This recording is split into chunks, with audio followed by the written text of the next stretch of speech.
This is how to put clay in your box for a cast plaster project.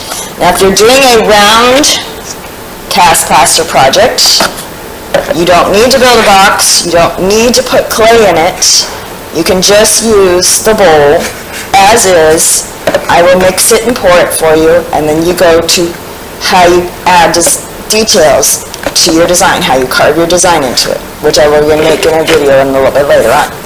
So for a box, if you want a rectangle, you need to put clay in the bottom and on the sides.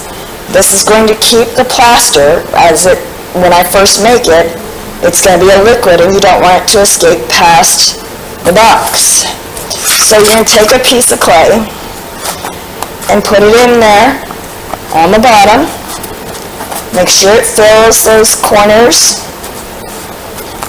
And it should be about a ½ inch thick on the bottom, which would be somewhere like that. So about my finger thickness is about a ½ inch. Then when I put this piece next to it, I'm just going to make sure there's no gaps between them.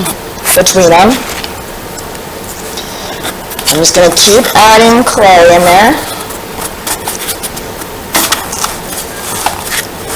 All the way across the bottom.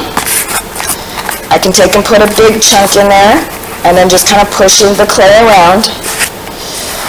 I don't want it thinner than ½ inch because then it doesn't have a good layer to protect it as you're making your design from getting down to the cardboard, and the cardboard won't keep the plaster from pouring out.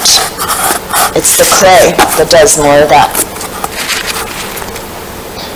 And then once I get all the bottom filled in, then I need to build up my sides as well with a ½ inch thickness of clay. So I just stick it on the side here. Try to get it about a ½ inch thick. Try to make sure I don't have any pieces that go in down here and stick out higher up here. So I want to keep it as flat as I can. Now once I have it all in here, if my clay isn't smooth, it's got a bunch of my marks from my fingers, I can smooth it out with a tool. This wedge tool works really well.